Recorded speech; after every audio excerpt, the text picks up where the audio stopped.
Ya. Entonces, como habíamos visto, tenemos aquí las distintas unidades. Nos habíamos referido a partir de la unidad 2 hasta la unidad 5. Hice simplemente de decirles los temas, de informarles hasta cierto punto nada más. Pero no sé si es que tienen alguna inquietud, algo adicional de lo que se dijo en la última reunión que tuvimos el día lunes, y si de repente requieren alguna aclaración adicional. Marquito, buenas tardes, ¿cómo está? Sí, sí, Primero, Mac, ¿cómo está? primero disculpen la cámara, pero desde la mañana estoy con problemas de internet, pongo y se me hace recontra lento. Ya, Mac, no se Marquito, preocupe. querido, yo he revisado, toma bastante tiempo, yo ya me quedé picada ese día y he Sí, revisado la unidad 2 bastante, ya me he hecho las evaluaciones y todo. ya, Marquito, yo quería preguntarle, usted mencionó algo de la 1, que sí. esto se iba a mejorar, ya no le hacemos todavía hasta que algo nos comentó usted que se iba a mejorar de la unidad 1. Mi pregunta es, bueno, yo empecé ya mi Marquito y realmente es un curso interesante enfocado a la comunicación, que es lo que a veces nos falla con los estudiantes, que damos digamos, por hecho que los chicos ya van a entender un mensaje o no lo redactamos bien o hacemos cosas Claro, muy largas tal vez. Mi claro. pregunta es si es que, Marquito, esperamos esto de la unidad 1 o la realizamos ya. Ya, a ver, muy bien, muchas gracias, Mac. A ver, esto de la unidad 1, hoy día lo vamos a tratar a profundidad con ustedes en esta capacitación.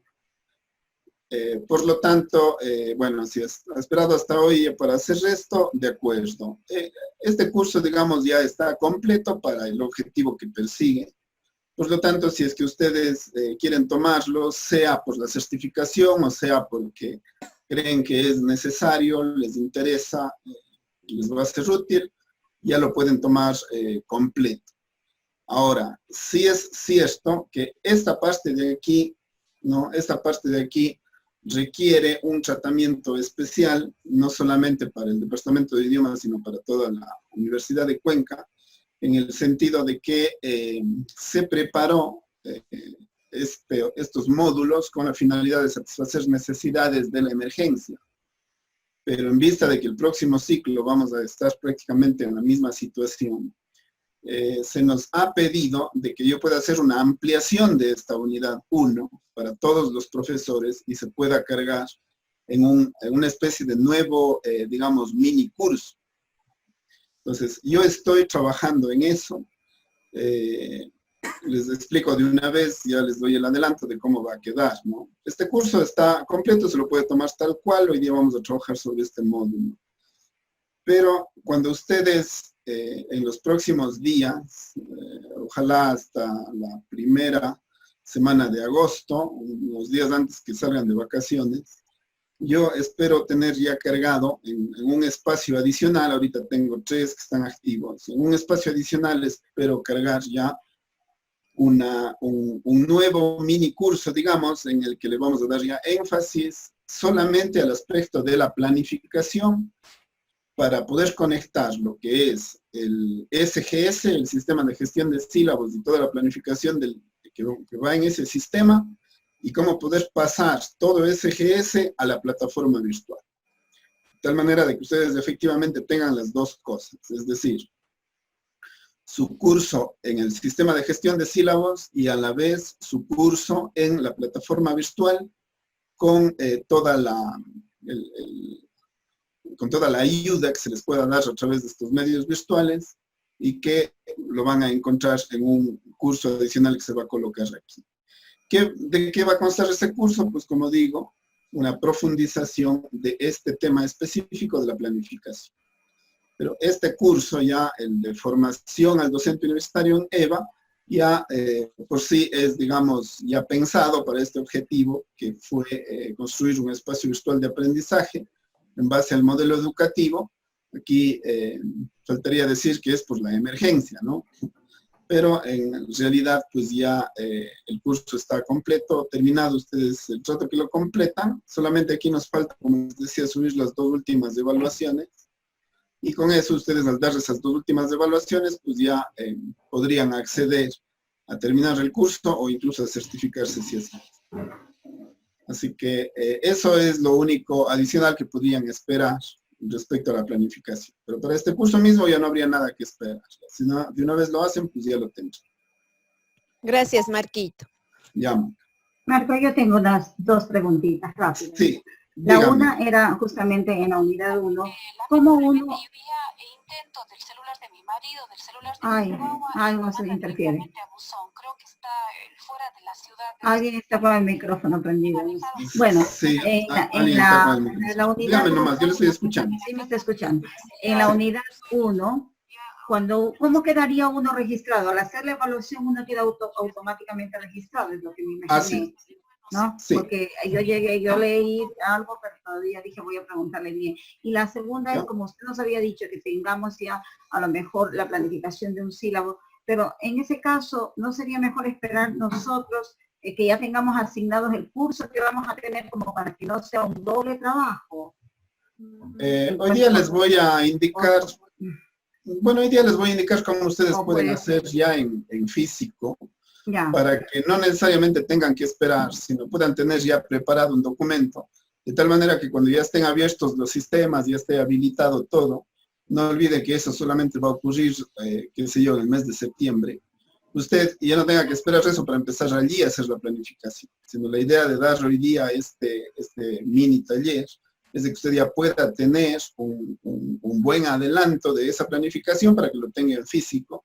Cuando ya estén abiertos los sistemas, pues simplemente ya revisa, lo mejora de alguna manera y ya simplemente lo copia y lo pega en los sistemas. Pero a mí, entonces mi pregunta iría a lo mejor a Rosita, ¿cómo haríamos nosotros cuando simplemente hacemos una práctica, me imagino? Porque nosotros todavía no estamos con cursos asignados en el distributivo todavía, entonces para no trabajar dos veces, no sé, Rosita. Pero si ya tiene la asignatura. Todavía no tenemos el distributivo. No, pues si no tiene el distributivo, imposible. Por eso. Usted tiene que saber cuáles son las asignaturas que tiene para Exacto. comenzar a preparar. Eso a lo mejor estoy hablando por todos, ¿no? Pero ¿cómo haríamos, Rosita, en ese caso? Pero bueno, es cuestión de días. Hacemos una práctica, ¿no? Mientras. Hoy día hacemos una práctica. Exacto. Pero es cuestión de días que usted sepa qué asignaturas va a tener sí. y ya puede aplicar. Sí. Ya. Más bien, digamos que nos estamos adelantando un poco, pero esa misma es la idea. Ya, Nos Marco, diga antes y no gracias. tarde. Ya, muchas Ya, gracias. me encanta. Recibí dos pedidos de parte de de dos profesores del departamento respecto de que habían hecho algunas evaluaciones y tenían alguna dificultad. Entonces, voy a aprovechar la pregunta para explicarles un procedimiento que ustedes pueden aplicar a estos cursos, ¿no? Como complemento, digamos, de la clase anterior, para que puedan trabajar con los estudiantes y no tener que aplicar ciertos procedimientos a todo el grupo, cuando en realidad pueden solucionar dificultades específicas de algunos de ellos. A ver, supongamos que ustedes toman un examen en línea y una vez que han cargado y está corriendo el tiempo para los estudiantes, algún estudiante tiene una dificultad con el sistema y el sistema se le va o no puede enviar o se le corta o se le va al internet o se le va la luz o cosas de ese tipo. ¿Cómo ustedes pueden diferenciar entre que un estudiante simplemente le fue mal porque no estudió y un estudiante le fue mal porque tuvo algún problema? ¿Cómo pueden ustedes establecer esa diferencia? Entonces, les voy a indicar aquí, tengo algunos ejemplos, ¿no? Cuando ustedes ingresan, generalmente ponen las instrucciones de la evaluación en este espacio. Eso ocurre cuando preparan la evaluación. En el módulo 4 de evaluación se les explica completamente cómo hacer eso. Ya tendrán tiempo de ver con más calma si es que no lo han visto. Y podrán hacer una evaluación. La mayoría de ustedes de alguna manera ya lo está manejando y sabe cómo hacer este tipo de evaluaciones. Entonces, voy a irme hacia el final para que no se comprometa el nombre de nadie, sino simplemente los hechos, ¿no? Entonces, miren, aquí yo tengo algunos ejemplos claros de personas ¿no?, que están haciendo las evaluaciones y se ve que es un comportamiento normal y que es un comportamiento atípico. Un comportamiento normal es cuando un estudiante da las evaluaciones, contesta cada una de las preguntas dentro de los tiempos establecidos. Aquí hemos establecido 1 minuto por pregunta. Esto es en forma aproximada. Me han hecho algunas consultas respecto de cuáles son los tiempos que los profesores deben dar a los estudiantes. Normalmente, ¿no?, hablamos en términos generales de que cuando se trata de preguntas de opción múltiple, lo adecuado es dar al menos 1 minuto por pregunta. Sin embargo, se puede ser mucho más específico. Y tal vez esas explicaciones a veces no se hacen claramente y quedan en duda, ¿no? Si yo voy a plantear 10 preguntas, pues entonces yo daré 10 minutos para que se puedan hacer las evaluaciones. Aquí es evidente que esos 10 minutos están siendo, digamos, bien utilizados o normalmente utilizados. Hay quienes se demoran la mitad del tiempo, pero hay quienes terminan ocupando todos esos 10 minutos. Además, aquí este es un examen de 3 intentos, es decir, una persona toma desde el punto de vista formativo y avanza, ¿no?, y avanza hasta el sumativo, sin que los formativos cuenten. Por ejemplo, una persona que rinde un examen de 6,15 en el primer intento, luego puede mejorar hasta un intento de 9. Entonces, tiene fines formativos. Ahora, ustedes también pueden plantear esto para que sea un solo intento. Esto lo hacen de acuerdo a cómo ustedes lo planifiquen, cómo evalúen, pero siempre teniendo la precaución de explicarles a los estudiantes, ¿no?, de que va a ser de un solo intento, es decir, prevenir. ¿Qué tiempo doy por pregunta? Como he dicho, 1 minuto. ¿Qué pasa si es que es una pregunta de verdadero y falso? Si es una pregunta de verdadero y falso, pues yo tomaré 1 minuto, me va a sobrar. Pero si es una pregunta de unas 5 opciones, más un pequeño texto que hay que leer para elegir las opciones, 1 minuto me va a faltar. Entonces, ¿cómo mido allí los tiempos? Se establece que por cada opción, lo aproximado que un estudiante necesita de tiempo para poder responder son 15 segundos. Por lo tanto, si es una pregunta de verdadero y falso, con 30 segundos ya será lo adecuado. Si es que es de 3 opciones, con 45 segundos será lo adecuado. Pero por lo general, las preguntas de opción múltiple son de 4 opciones, por lo menos. Entonces, eso es lo que justifica que las preguntas sean de 1 minuto. Y como hay algunas preguntas de verdadero y falso, y hay otras preguntas de 5 opciones, lo uno compensa lo otro, y es por eso que se da 1 minuto por pregunta. De ahí sale ese promedio. Ahora, si es que hay textos que leer, el profesor calcula los tiempos en base al tiempo que a él mismo le toma leer el texto. Si ustedes van a plantear, por ejemplo, 10 preguntas, en base de un texto de 1 hoja y media, supongamos, si es que ustedes van a hacer eso, el tiempo que a ustedes les tome leer la hoja y media, procesar la información de esa hoja y media, y luego contestar 10 preguntas, evidentemente no puede durar 10 minutos. Porque si solo leer el texto, el profesor ya le toma unos 5 minutos, debe suponer que el estudiante solo en leer el texto va a necesitar 10 minutos. Más 10 minutos de las preguntas, entonces ese estudiante necesita 20. Un profesor un día me preguntó, ¿no? Me dice, a ver, yo normalmente para tomar este examen de 60 preguntas, yo les tomo en presencial en 60 minutos. Pero, como ahora ellos están fuera de la universidad y están en su espacio, yo para prevenir copia voy a tomarles en menos tiempo. Es decir, les voy a dar la mitad del tiempo para que elaboren lo mismo. Entonces, no hay lógica en ese razonamiento porque por evitar la copia ustedes no pueden dar la mitad del tiempo. Para las evaluaciones siempre partimos desde un punto de vista de la confianza, ¿no? No vamos a creer que los estudiantes son hackers o ese tipo de cosas para violar las pruebas, ingresar y saber antes de hora lo que se tiene que hacer, o que entre ellos se van a pasar las respuestas y que ya van a saber de antemano todo lo que se va a evaluar.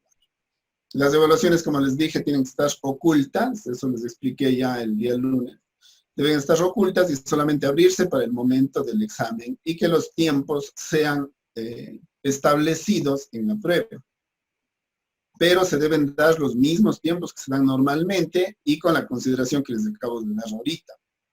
Si es que ustedes quieren hacer un examen de desarrollo, tienen que medir qué tiempo les tomaría a ustedes hacer ese desarrollo y al estudiante darle por lo menos el doble del tiempo para que haga ese desarrollo. Ya les expliqué cómo podían hacer exámenes de desarrollo de tipo práctico o por escrito para que les envíen por escaneo. Hoy día justamente tomé una prueba en ese sentido. Les voy a mostrar un ratito un video de cómo se establece la autenticación de los estudiantes que están rindiendo la prueba y cómo se puede efectivamente llevar a efecto eso en la práctica.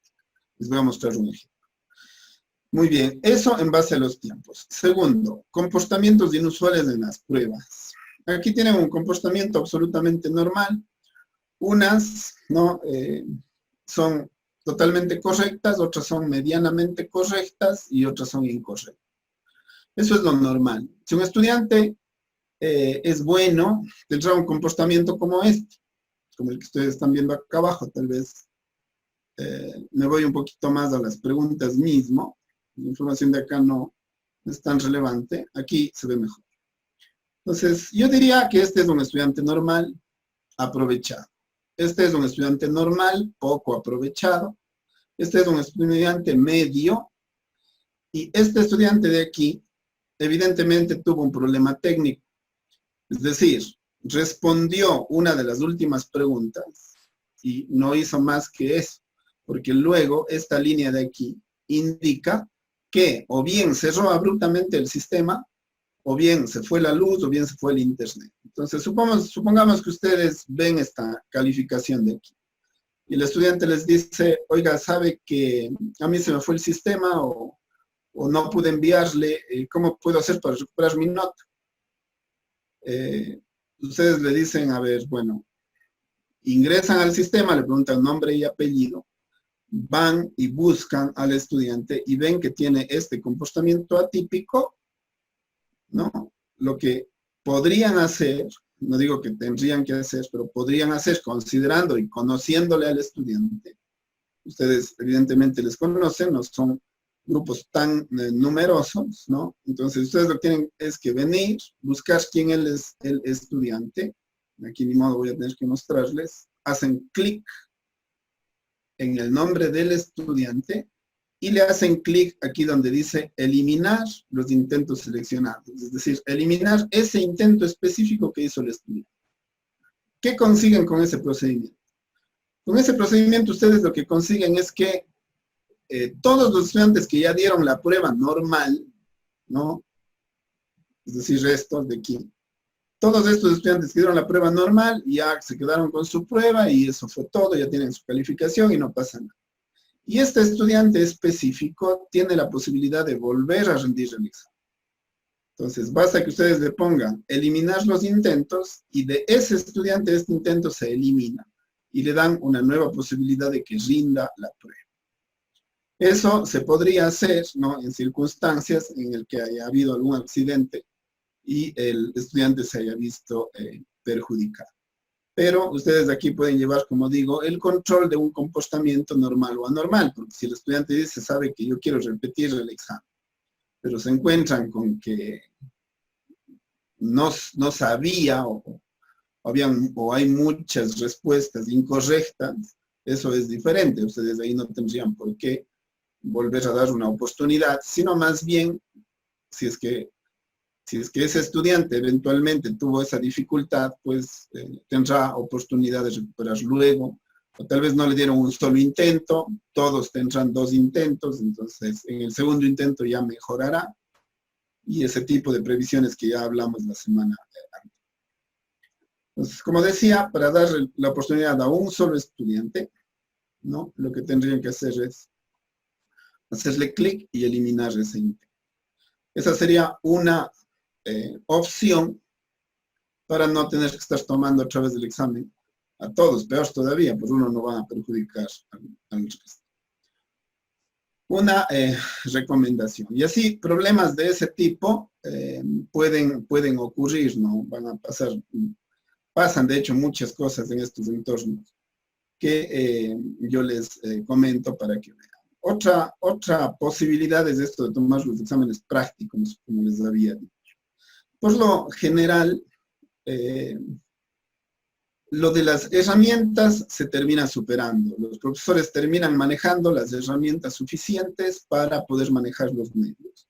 Lo único, aquí por favor consideren, lo único, no se conformen con manejar una sola herramienta para sus clases virtuales. Si están haciendo eso, están perdiendo oportunidades de llegar de mejor forma a los estudiantes. Por favor, intenten incorporar a sus capacidades este término con este de aquí, ¿no? Convergencia de medios y herramientas digitales. Entonces, allí ustedes se van a dar cuenta que entre más herramientas aprendan, les va a convenir para poder combinar con más medios y poder potenciar la posibilidad de llegar a los estudiantes. Por ejemplo, en la clase del día lunes yo combiné la plataforma virtual Moodle con la plataforma Zoom, con esta doble cámara del LiveCam, ¿no? Y con la grabadora del Zoom, además, para que ustedes pudieran ver cómo se puede hacer un examen práctico. ¿Cuáles son los resultados de esa convergencia de medios en cuanto a manejo de herramientas? Los resultados de eso es que pueden aplicar un tipo de seguimiento y de evaluación más acorde. Un seguimiento y una evaluación en la que los estudiantes se vuelven mucho más activos, más participativos, ¿no?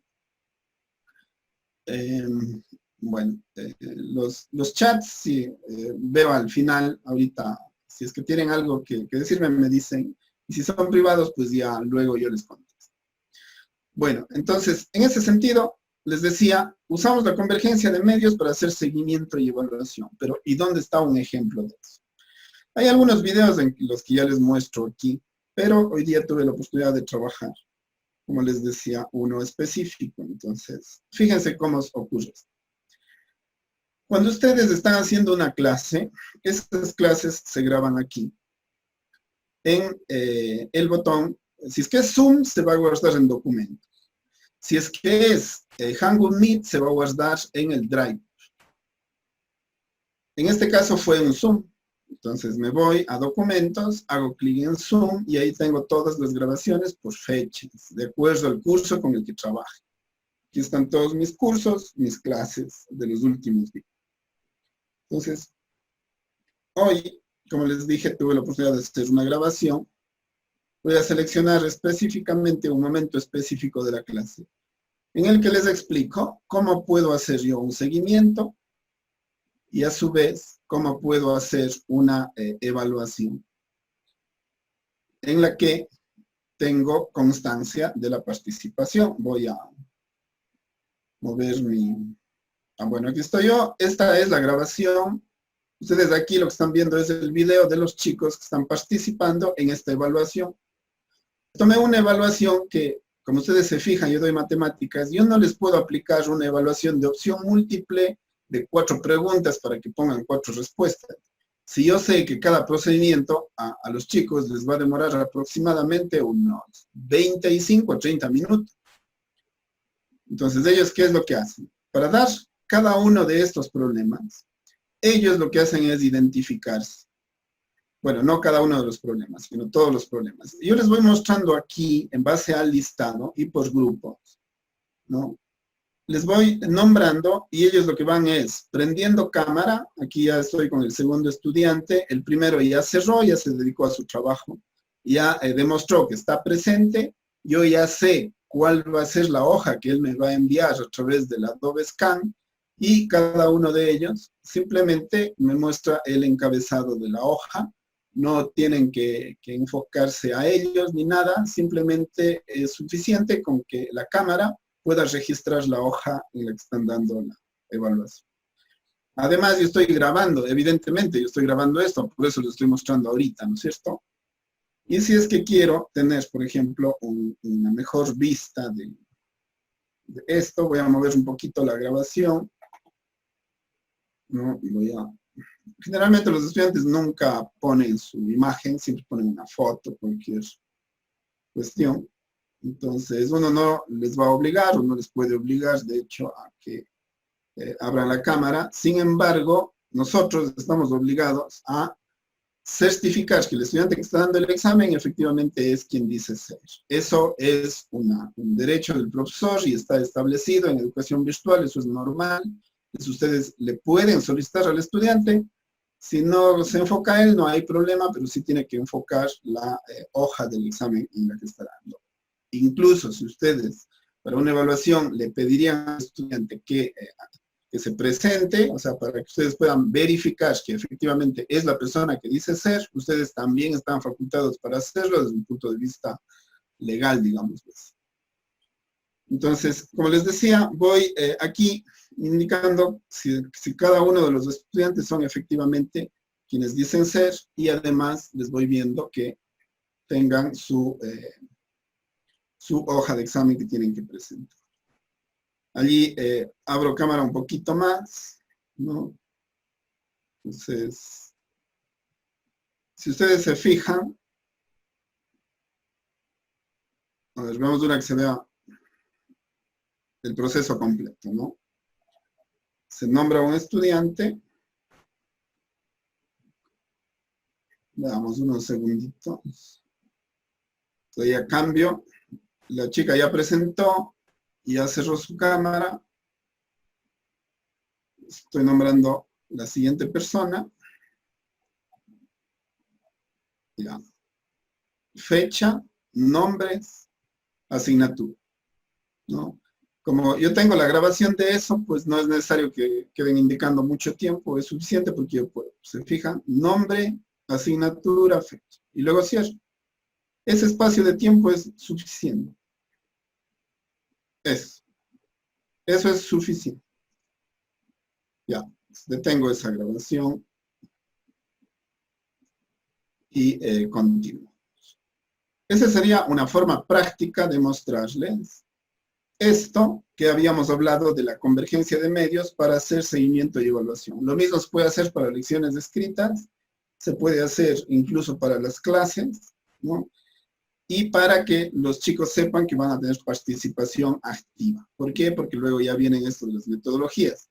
Ustedes habrán visto que pueden hacer trabajo en grupo, trabajo en equipo, y eso está, si es que ustedes han logrado hacer una repartición adecuada de los grupos dentro del curso, por ejemplo, ustedes ya les pueden ir llamando en base a esa repartición y pueden ir trabajando, por ejemplo, supongamos que formaron 6 o 7 grupos.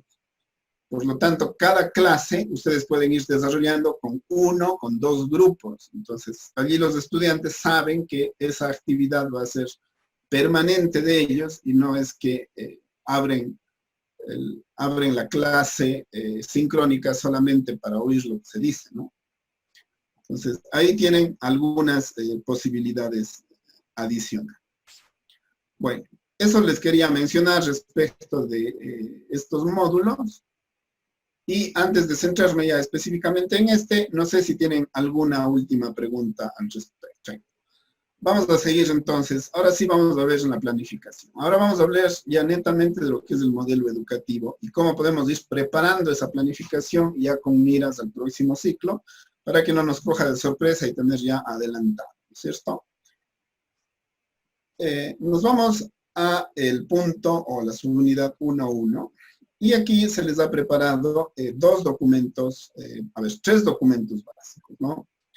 Se les ha dado una guía metodológica general, una guía de planificación para clases virtuales, en donde la novedad son las actividades, ¿no? Las actividades a través de medios virtuales. Y la guía específica para que puedan establecer las diferencias entre los componentes del aprendizaje. Esos 3 documentos son claves, que ustedes los puedan conocer para poder desarrollar su planificación. Yéndonos a la guía metodológica general,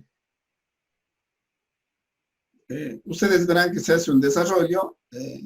Esto fue creado muy específicamente por esta circunstancia específica que estamos pasando, ¿no? Y ocurre que esta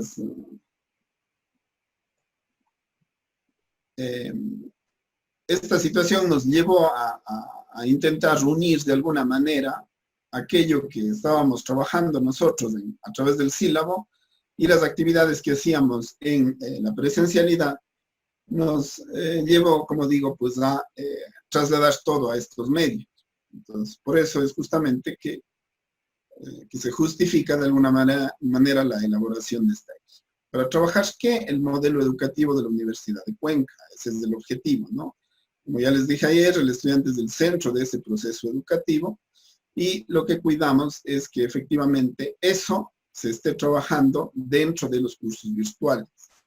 ¿Qué utilizamos? Medios y herramientas tecnológicas. Sobre herramientas ya hemos abundado, ya han visto todas las que se pueden usar. Entonces, esta guía general es como una introducción de alguna manera al curso, ¿no? Pero ya hablamos de cosas tal vez un poco más específicas que estamos manejando en el modelo educativo de la universidad, pero tal vez en el departamento de idiomas esto no pegó todavía con la fuerza con la que está pegando en las carreras, porque no se estaba trabajando por resultados de aprendizaje todavía, sino se estaba trabajando en base a objetivos o a contenidos o con otro tipo de metodologías que se podrían estar utilizando. Ahora, el trabajo por resultados y el trabajo por componentes se acopla perfectamente para que cualquier tipo de metodología activa, como la que ustedes encontraron en la unidad 5, se pueda acoplar. Lo único que corresponde es diferenciar, ¿no? Diferenciar, y esto no lo hacemos solamente porque sea parte del modelo educativo, sino que por ley, ¿no? Esto ampara a los estudiantes en el sentido de que el profesor debe dedicar por cada hora de docencia al menos hora y media o 2 horas, para la Universidad de Cuenca es 2 horas, de actividades relacionadas con los otros componentes. Es decir, la docencia, o lo que nosotros ya decimos abreviadamente ACD, debe complementarse con al menos 2 horas de aprendizaje práctico y experimental, más el aprendizaje autónomo, ¿no? Fíjense que no dice trabajos autónomos. Hay muchos profesores que confunden el trabajo autónomo con el aprendizaje autónomo. El aprendizaje autónomo es un concepto, ¿no? No son actividades, no son trabajos precisamente, sino es un concepto de que el estudiante puede por sí mismo tener aprendizajes propios con la orientación, con la guía, ¿no? Con la ayuda del profesor. Entonces, ¿cómo podemos interpretar esto de aquí? El profesor hace la docencia y hace actividades de aprendizaje en las que el estudiante aprende cómo llegar al conocimiento. Porque el profesor le explica. Pero el profesor no puede darle todos los contenidos al estudiante. Por lo tanto, deben quedar ciertos contenidos para que el estudiante pueda trabajarlos por cuenta propia. Es decir, el aprendizaje autónomo puede ocurrir por trabajos que le envía el profesor, pero esa es solamente una forma. El aprendizaje autónomo puede ocurrir porque el estudiante mismo hace actividades que le llevan a aprender. Hace actividades que le llevan a abordar contenidos que tal vez quedaron pendientes de ser vistos o abordados por el profesor, o el profesor aborda el 90% de contenido, se me ocurre, o el 85% de contenido, o el 75% de contenido, ya va a depender de qué tan amplia es la asignatura, y el estudiante es capaz de abordar por cuenta propia, ¿no? El resto mediante actividades que el profesor planifica y le entrega al estudiante para que pueda avanzar. Supongamos que el profesor avanzó el 75% de sus contenidos y dejó el 25% para el aprendizaje autónomo. ¿Cómo el estudiante sabe qué tipo de prácticas tiene que hacer para que ese aprendizaje pueda ser profundizado? Para eso está el otro componente, el aprendizaje práctico y experimental. Es decir, hay espacios en los que el estudiante, mediante prácticas acompañadas con el profesor, orientadas con el profesor, usa los conocimientos de la docencia, los conocimientos que adquirió aquí, para que conjuntamente con el profesor pueda trabajarlos en actividades prácticas. Entonces, esto de aquí está centrado en el profesor, ¿no? Como que es el que orienta el proceso, guía el proceso, da el ejemplo y muestra cómo se hace. En el aprendizaje práctico experimental trabajan conjuntamente los dos, profesor y estudiantes, en actividades prácticas conjuntas que les llevan a generar aprendizajes prácticos. Y aquí el protagonista es el estudiante, es decir, el profesor se hace al lado y viene la transposición didáctica.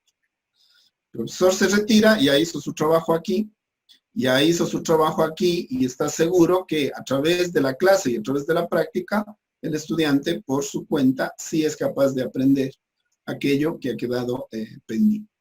Por lo tanto, allí los trabajos, los deberes, las pruebas, todo el estudio que el estudiante tiene que hacer como aprendizaje autónomo son parte de su aprendizaje autónomo, pero no son todo, porque el estudiante también puede abordar el conocimiento. Eso es básicamente la comprensión de estos tres conceptos de aprendizaje. Así como dice aquí, ¿no? La responsabilidad en quien cae la ejecución de los componentes es fundamental que quede bien establecido para que cada quien cumpla su rol. Eso se explica tal vez ya aquí de una forma más explícita, lo que yo les acabo de mencionar, esto ya se explica mejor aquí, ¿no? Pero ustedes, como digo, deben tener esa posibilidad o dar esa posibilidad cuando están generando sus actividades de aprendizaje, clasificándolas en cuál de ellas recae aquello que ustedes quieren hacer. Eso es básicamente el conocimiento que deben tener respecto de lo que son las actividades de aprendizaje. Todavía no las están desarrollando, todavía no las están escribiendo, pero cuando las van a escribir van a tener en cuenta ese concepto. Ahora, para poder hacer las actividades de aprendizaje hay que tener en cuenta que se pueden trabajar mediante múltiples metodologías. Aquí les damos unos cuantos ejemplos, pero ustedes en inglés tienen muchas otras posibilidades, evidentemente, o en los idiomas tienen muchas otras posibilidades, o aplicar la metodología que mejor se ajuste. Todas las metodologías encajan dentro de un modelo por resultados y un modelo por componentes. Más bien las refuerza. Esa es la idea, ¿no? ¿Por qué? Porque el estudiante necesita tener una participación activa para conseguir efectivamente sus aprendizajes o que sus aprendizajes sean significativos, ¿no? Esto, ¿cuándo se consigue? Cuando el estudiante parte de conocimientos previos y llega a tener conocimientos que le llevan a tener una utilidad práctica. Si no hay eso, el aprendizaje no es significativo. El aprendizaje significativo se basa en dos cosas. ¿Qué sabe y cómo eso le lleva a tener nuevos conocimientos que le sirven para algo? Si los nuevos conocimientos que tiene no le sirven o no tienen una utilidad práctica, ¿no? Entonces no se está cumpliendo esa necesidad propia, motivante o motivadora que hace que el estudiante tenga esas ganas, ese gusto por aprender o ese involucramiento en sus clases sabiendo que lo que está aprendiendo le va a servir para algo. Entonces este concepto del aprendizaje significativo es muy importante y para eso, para que esto tenga mucho piso, digámoslo, mucha fuerza, se trabajan las metodologías activas. Las metodologías activas lo que hacen es eso, ¿no? Motivar la participación. Motivar que el estudiante efectivamente se involucre en ese proceso. Entonces, se les da allí algunas alternativas, ustedes ya habrán visto, ¿no? Estamos aquí, como digo, a través de esta introducción, estamos viendo algunos de los módulos que se ha preparado en el curso. Y el último módulo, ustedes habrán visto que lo que hace es explicar ya mucho más ampliamente qué es un aula invertida o el que también le conocemos como el Flipped Classroom, ¿no? El aprendizaje basado en proyectos, el aprendizaje basado en problemas, cuando partimos de los resultados que se quieren obtener, es decir, decimos cómo se podría, ¿no?, resolver determinadas situaciones, determinados problemas, y evidentemente el estudiante no tiene el conocimiento suficiente para llegar a eso, pero se va dando cuenta que conforme avanza en sus actividades de aprendizaje puede llegar a hacer el proyecto o puede llegar a resolver el problema. Por eso se ha puesto aquí primerito el modelo, que es un aprendizaje por resultados, en el que uno de sus resultados podría ser, por ejemplo, resolver un problema, o uno de sus resultados podría, por ejemplo, ser armar un proyecto. Y ni se diga si vamos a esta metodología de tipo transversal, que también trae el modelo educativo, que es la investigación formativa. Es decir, cuando usamos la asignatura para generar la posibilidad de que el estudiante, por cuenta propia, pueda llegar al conocimiento, o cómo utilizar la asignatura para poder desarrollar pequeños proyectos de investigación. La investigación formativa, ojo, no va orientada a la investigación generativa, sino que investiga aspectos que tal vez ya están resueltos, que ya están solucionados, pero que el estudiante no conoce. Y a través de la investigación orientada por el profesor, llega a establecer resultados que ya se han establecido antes en proyectos de investigación, pero que el estudiante desconoce y que por cuenta propia llega a establecer. Esa es una excelente herramienta, ¿no?, para trabajar clases en este modelo, y se la utiliza como una metodología para el aprendizaje. O también se le dice, o se le conoce también como una estrategia de aprendizaje para formar, ¿no?, para formar investigadores desde la academia. Entonces, allí les hemos dado algunas estrategias de cada una de estas metodologías que se podría utilizar en las clases. ¿Por qué es importante ir clasificando o tener varias metodologías o varias corrientes metodológicas, pero con estrategias específicas? Porque a través de las estrategias ustedes pueden tener mejores ideas respecto de qué tipo de actividades pueden generar con los grupos. Si voy a hacer un trabajo de consulta bibliográfica, pues ya sé por dónde va orientada la actividad de aprendizaje, ¿no es cierto? Si voy a hacer actividades de lectura y escritura, pues entonces ya eso me orienta a qué tipo de actividades puedo generar. Lo único que me faltaría es decir, si lo voy a hacer yo, ACD. Si lo voy a hacer en la práctica conjuntamente con el grupo de estudiantes a través de su participación, estoy hablando de AP, aprendizaje práctico y experimental. O si lo va a hacer el estudiante, pues entonces estoy hablando de aprendizaje autónomo. ¿Sí se fijan?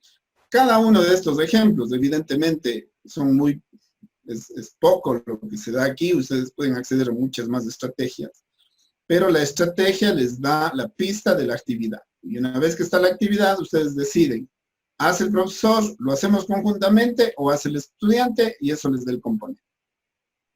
Visto así, ya no es tan difícil generar actividades y saber a qué componente pertenece, ¿no?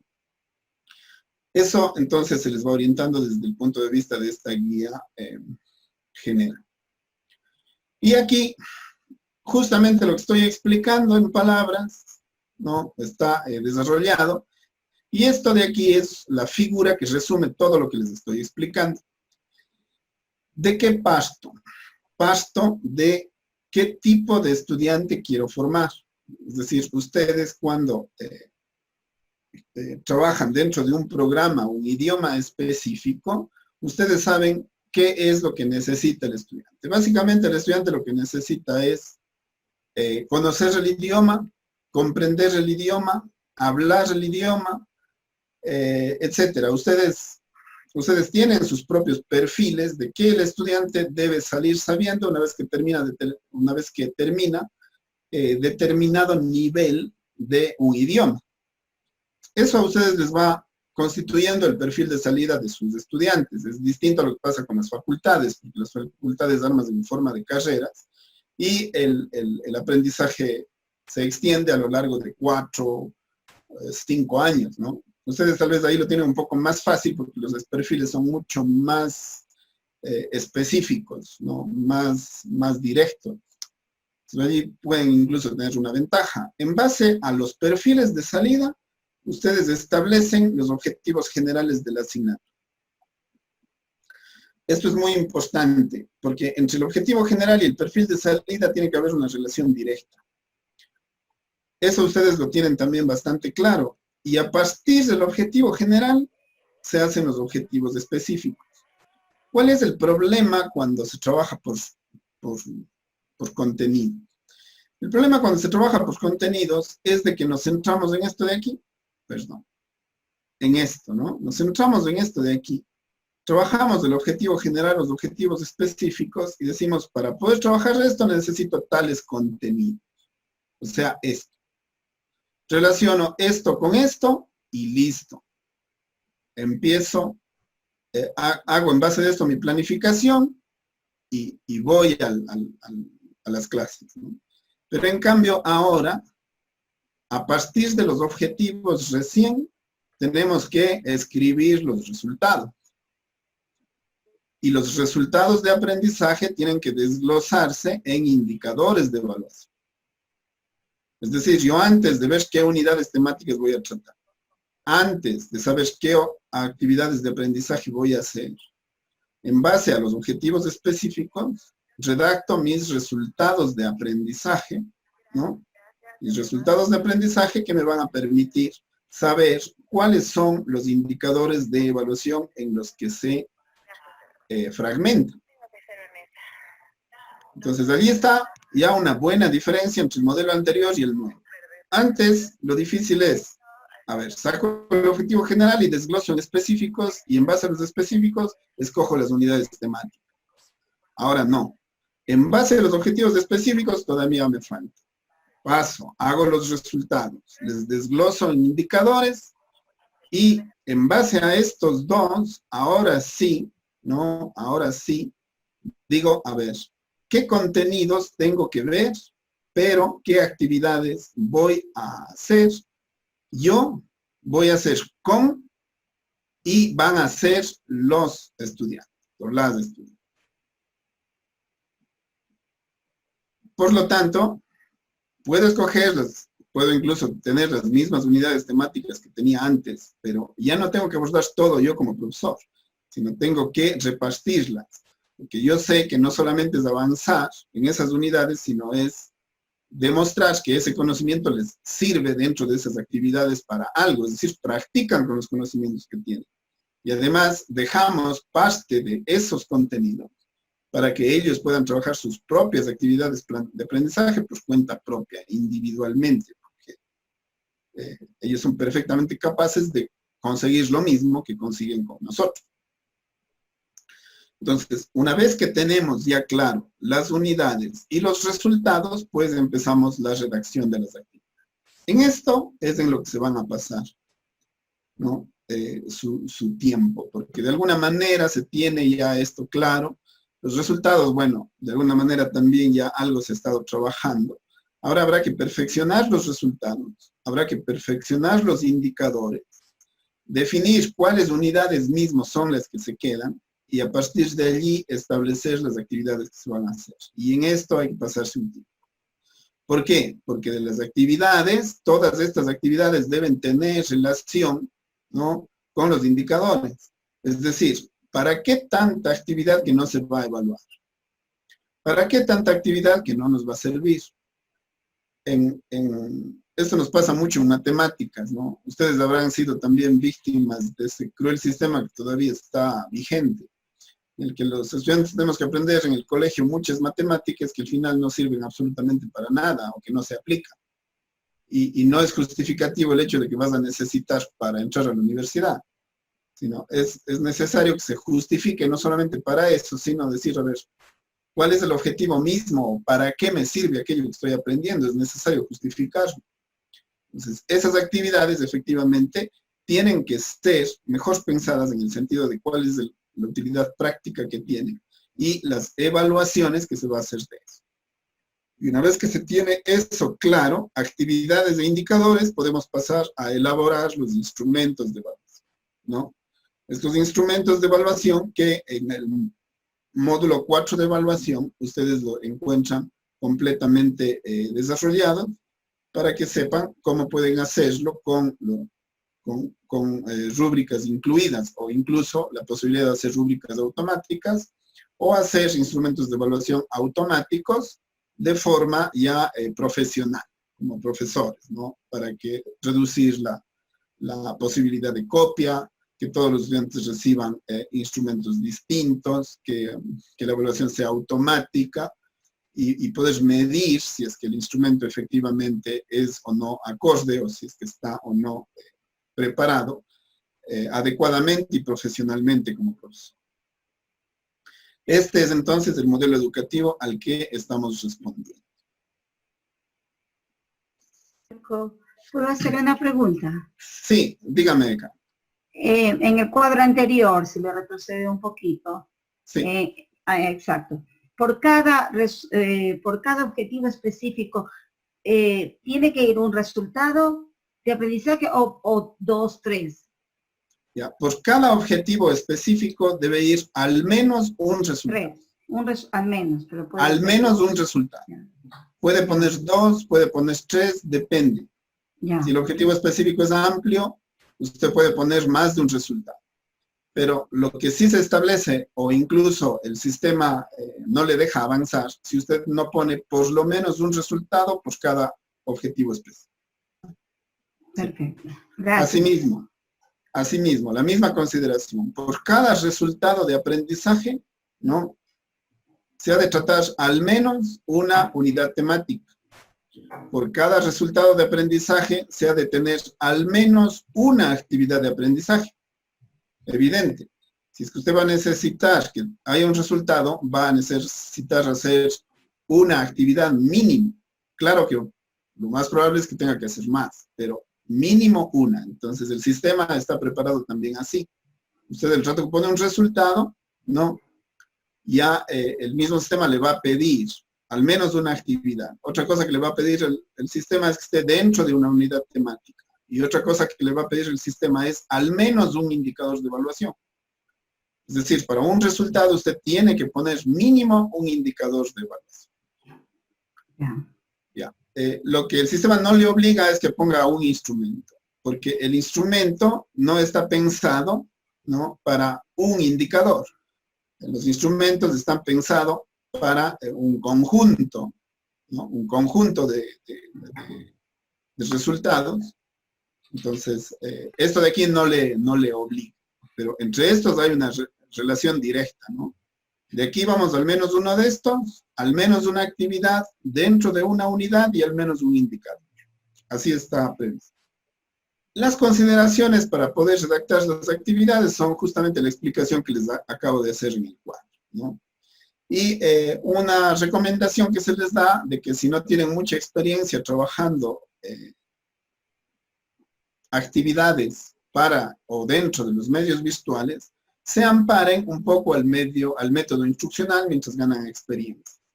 En el método instruccional las cosas van un poco más simples, se hacen redacciones de actividades específicas de qué es lo que tienen que cumplir los estudiantes, ¿no? Pues ustedes van allí a la comunicación simple y directa de qué se espera obtener y qué deben hacer los estudiantes para hacer. Así, bastante directo. Aquí no está el ejemplo, pero en la siguiente ya vienen los ejemplos a los que me quiero referir. Bueno, para eso sirve entonces la guía general. Luego les damos una guía ya un poco más profunda para que puedan efectivamente poder hacer ya la planificación o empezar ya a delinear esa planificación por los medios virtuales. Hace un rato hicimos las explicaciones de qué es. En cambio aquí viene o se refuerza el qué es, pero también el cómo hacer. Eso es lo que se amplía. Bueno, en la introducción justamente se conecta lo anterior con lo de arriba, que son los aspectos básicos que ustedes han de tener en cuenta para la educación virtual. Aquí una especie de listado de recomendaciones que se puede dar al profesor para que sepa ¿no? Qué tipo de ayuda o qué aspectos nomás se deberían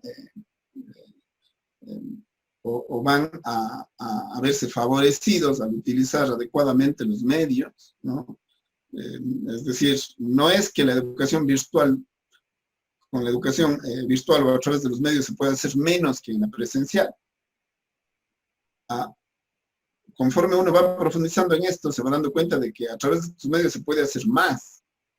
El problema de la educación virtual no es que se pueda hacer menos, el problema de la educación virtual es que se pasa a un medio impersonal en la que el profesor no tiene el control. Como el profesor no tiene el control como tenía antes en la presencial, entonces se establece un conflicto, ¿no? Un conflicto que tiene que ser resuelto entre las partes, porque ni el profesor ni los estudiantes han estado acostumbrados a una metodología no presencial, ni siquiera semipresencial, sino en línea. Entonces, esa falta de costumbre no justifica el hecho de que se pase a una situación absolutamente impersonal en la que el profesor aprende a hablar por medios sincrónicos y traslada lo uno a lo otro. Esa no es la solución. Los estudiantes en eso encuentran fatiga, fastidio o simplemente se unen a ese ritmo, pero no, en realidad no consiguen los aprendizajes que realmente podrían conseguir. Pues aquí de lo que se trata es de decir que por pasar a esta modalidad no tiene que bajar la calidad académica. Claro que hay ciertas asignaturas, incluso ciertas carreras que son eminentemente prácticas. Evidentemente ellos sí están siendo más afectados y algún momento tendrá que compensarse esa práctica que no se está haciendo, porque el medio virtual no va a sustituir una práctica de laboratorio o no va a sustituir una práctica de aplicación en la que el estudiante tiene que usar sus manos para hacer lo que debe hacer en su profesión. Pero en cuanto a los idiomas, hay muchísimo que se puede hacer. Realmente se puede practicar y se puede llegar a un buen nivel. Tal vez no se puede hacer todo, evidentemente eso también va a pasar. Pero sí que se puede hacer mucho. Entonces, esa es la idea, ¿no? Tener estas consideraciones para que sepan que esta guía les va a permitir que ustedes ganen en cuanto a efectividad, en cuanto a práctica, en cuanto a tiempos. Fíjense, solo esto nomás ya es importantísimo, ¿no? En desplazamientos al día nos gastamos, ¿qué tiempo? 1 hora mínimo. Y los costos también nos ahorramos. Entonces hay ciertas cosas que realmente son también que considerar, ¿no? Claro que hay más inconvenientes también. Hay situaciones, ¿no? Y muchos de ellos no es porque necesariamente los tenga la educación virtual, sino que el profesor puede acostumbrarse. Por ejemplo, un profesor podría pensar que la clase virtual es colocar archivos en línea para que el estudiante lea, luego de evaluaciones sobre esto. Eso estuvo pasando antes, por ejemplo, en educación virtual, como se tenía la presencial, para eso se utilizaba el Moodle, para poner allí los archivos y para que ellos hagan su aprendizaje autónomo. Pero eso en realidad no es educación virtual, eso es usar los medios virtuales para repositorios. Es una simple,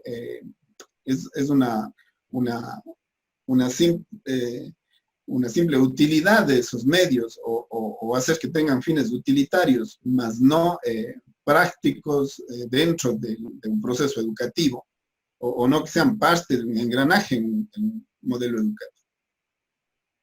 Eso también es un problema. Hay estudiantes que tienen poca experiencia en los medios, hay profesores que tienen poca experiencia en los medios, entonces para eso son estos cursos, ¿no?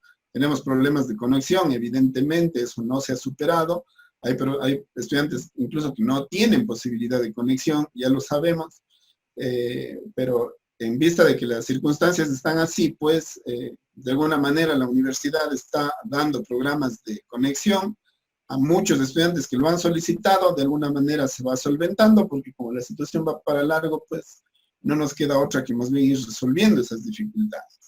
Unas están en el profesor, otras no, pero la idea es ir fortaleciéndolo de aquí e ir eliminando aquellas situaciones que se dan por acá para poder sumarnos y ayudar de mejor manera en el afán de los chicos de aprender y de nuestra parte de enseñar. Bueno, entonces, ahora sí ya vamos a colocar, ¿no?, específicamente lo que queremos saber para poder planificar en medios virtuales. Establecer objetivos sin descuidar contenidos ni actividades, la triangulación de la que hablamos, ¿no? Solamente que nosotros sabemos que de los objetivos salen los resultados y de los resultados los indicadores. Los contenidos vienen luego de eso y las actividades o las actividades de aprendizaje por componentes para estos medios virtuales. Luego, estrategias metodológicas partiendo de metodologías activas para que a través de esas actividades con metodología los estudiantes puedan capacitarse mejor para las evaluaciones. ¿Cuál es el rol que vamos a cumplir nosotros? Especialmente en lo que es ACD y AP y planificación de los autónomos. Y el estudiante, ¿no?, la asistencia, la participación y la elaboración de actividades, especialmente los autónomos, ¿no? El material que debe tener el profesor, eso ya habíamos hablado, ¿no? La carpeta del curso. Eso es fundamental, la carpeta del curso. Ahí está el curso, empiezo a recopilar el material que voy a trabajar el próximo ciclo. Perdón. Materiales digitales, entonces ya los empezamos a buscar y a organizar. Los aspectos organizativos, básicamente, respecto de qué tipo de herramientas voy a utilizar, ¿no?, y cómo me va a permitir llegar de mejor forma a los estudiantes, tanto en el ACD, tanto en el APE, o también entregar las responsabilidades a los estudiantes para lo que ellos tienen que hacer. Los acuerdos a los que se llegue con los estudiantes, los sílabos o los borradores de los sílabos siendo preparados con tiempo y no darlos por sentados mientras no se socialice con los estudiantes. Y evidentemente las herramientas de comunicación, básicamente Moodle y una herramienta sincrónica o dos, puede ser Zoom o Meet, puede ser Zoom o Webex, puede ser Hangouts Meet o Webex. O también esta que hay en la misma plataforma, que es el Big Blue, por ejemplo. Hay muchos profesores que no tienen ni idea qué es el Big Blue. Cuando el Big Blue está en la plataforma desde hace muchísimo tiempo, ya les voy a indicar cómo lo pueden utilizar. Entonces, ahora sí, este documento lo que les va a permitir es redactar los objetivos con los verbos adecuados, ¿no?, y algunos ejemplos de cómo se pueden redactar, qué tipo de objetivos se pueden hacer, ¿no? Básicamente nosotros vamos a trabajar este tipo de objetivos. Estos dos. Los demás son más que nada de tipo informativo. Hacia lo metacognitivo queremos ir. Sí que vamos allá. Pero ahorita básicamente vamos a trabajar estos dos tipos de objetivos, ¿no? Conceptuales y procedimentales. Es decir, objetivos que puedo conseguirlos a través de la clase u objetivos que puedo conseguirlo a través de la clase experimental. Todo esto dentro de una taxonomía. Es decir, que no más el estudiante debe lograr, ¿no?, en su aprendizaje. Es suficiente que recuerde, es mejor que comprenda, es mejor que aplique, está bien que analice, tiene también que evaluar a sus compañeros, ¿no?, y además su papel creativo. Las taxonomías son así, ¿no? Y no quisiera referirme a ninguna en específico, de hecho no hemos puesto la de Bloom, que es la más, de la que más leña se ha hecho. Nos ponemos aquí una taxonomía porque es importante que se siga un camino, ¿no?, una ruta. Pero digamos que si llegamos hasta el análisis, ya hemos avanzado. Pero si por lo menos lograríamos que existan las aplicaciones, es decir, que se llegue al aprendizaje de conocimiento, a lo cognitivo y también a la aplicación o a la experimentación, digamos que el modelo hasta allí me pide. Luego de eso ya puedo pasar a estos otros niveles, ¿no? Pero eso ya va a depender de qué tanto del grupo. Sin embargo, como básico, hasta aquí. Ahora, eventualmente para ciertas actividades ustedes sí utilizan también esto, pero ya sí, esto más que nada se refiere a todo el proceso, ¿no? A todo el proceso. Disculpe. Sí. ¿Por qué no se llega a los objetivos metacognitivos cuando se habla de un aprendizaje autónomo? Sí se llega, eso digo. Llega. Este es, ya. hasta acá se debe pretender. Estamos ¿no? hablando de un Ese es el aprendizaje objetivo. autónomo. Exacto. Pero no quiere decir que si un estudiante no llega a eso, deba perder el ciclo. No, ya. Lo que decimos es que si un estudiante logra llegar hasta aquí, ese estudiante ya está dentro del estándar y estará en un mínimo de 60. Sin embargo... Pero en una planificación sí se podría dejar sentados. Una planificación se puede, claro, en una planificación siempre van a haber actividades, usted ya verá que cuando va a poner ciertos resultados de aprendizaje, en algunos pondrá comprender, en otros resultados pondrá analizar, en otros resultados pondrá crear, ¿no? Entonces, sí, dentro de los resultados se va poniendo. Pero, digamos, este de aquí es una taxonomía completa, ideal. Es que a veces por eso a las taxonomías se les derrumba, porque se plantean de que se tienen que aplicar para todos los estudiantes y el que no llega aquí, pues no puede avanzar. Eso tampoco es así. Las taxonomías son también idealistas, ¿no? Pero en sus resultados no se puede descuidar, evidentemente. Vamos hacia lo metacognitivo, pero no todos lo van a lograr. También eso sabemos. Ahora, claro, en su carrera, en su proceso, ya como parte de su plan de carrera, que el estudiante tiene que salir con esas capacidades, allí sí que ya se tiene que apostar a que eso finalmente también sí ocurra, ¿no? Bueno, entonces aquí algunos ejemplos de objetivos específicos y a partir de allí entonces ya los resultados de aprendizaje, porque no es cuestión de plantear objetivos, como les decía, y dejarlos sueltos, sino a partir de los objetivos, plantear los resultados. Entonces vamos a definir claramente en qué se diferencian. Ayer ya les dijimos, ¿no? El objetivo es, digamos, de alguna manera, aquello que el profesor pretende conseguir.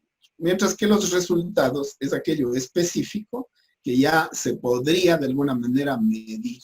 Podría medir a través de los indicadores que salen de los mismos resultados. Eso en primer lugar. Y en segundo lugar, los resultados son para trasladar, para hacer la transposición didáctica de aquello que quiere conseguir el profesor con aquello que el estudiante efectivamente es capaz de lograr.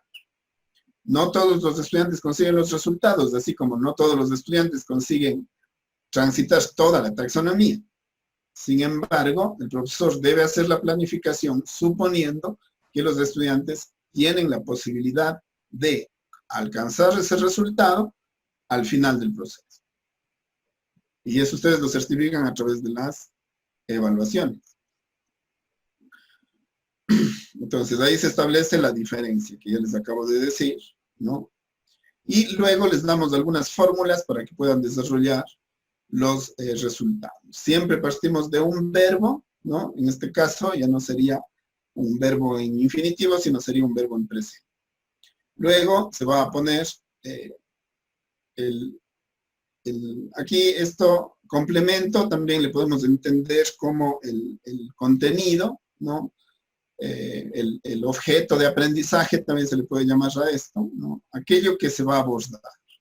Y el otro, en qué contexto se lo va a hacer, o con qué profundidad se lo va a hacer, o con qué finalidad se lo va a hacer. Eso termina dando un resultado de aprendizaje. Pues aquí se explica, y a cada uno de ellos ustedes se fijan el complemento, contenido, ¿no? Y el contexto, que también les da la profundidad o hacia dónde se puede hacer.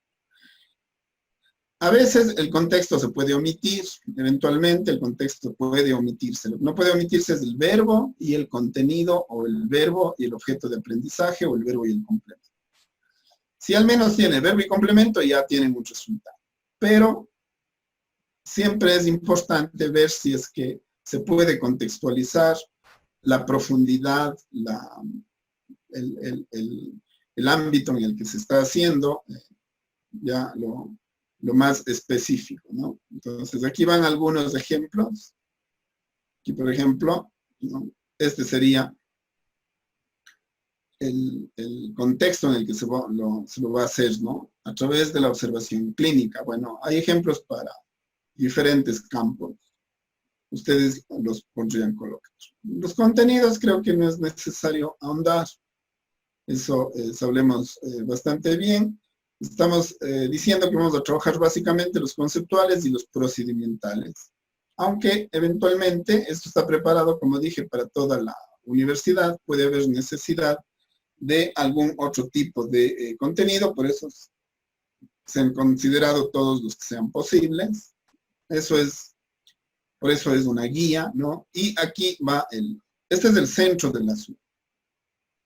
El centro del asunto son las guía actividades, es decir, actividades que antes no teníamos mucha dificultad, digámoslo así, en armarlas, porque eran actividades que de alguna manera teníamos cierta experiencia o nosotros mismos habíamos aprendido en ambientes presenciales, no nos costaba mucho hacer la adaptación. Sin embargo, ahora sí que es importante saber qué tipo de actividades se pueden hacer en estos medios y qué tipo de actividades no se pueden hacer. O qué herramientas necesito primero dominar para poder hacer las actividades que voy a proponer. Aquí sí que les recomiendo que se demoren un poquito más de tiempo, porque en las actividades que yo les he mostrado en estos 2 días, las que hicimos en ese día, cuando yo les demostré, por ejemplo, lo de la doble cámara, o la actividad evaluativa que hoy mismo he practicado con mis estudiantes y que puedo hacer porque ellos ya están también capacitados, porque yo mismo les he tenido que capacitar, y porque ya el manejo de las herramientas me da para poder hacer esa actividad, entonces yo puedo proponer esa actividad. Pero si es que eso todavía no es posible, entonces aquí hay que pensar qué actividades ya puedo hacer y empezar a capacitarme para empezar a hacer más actividades o colocar más actividades en mi curso.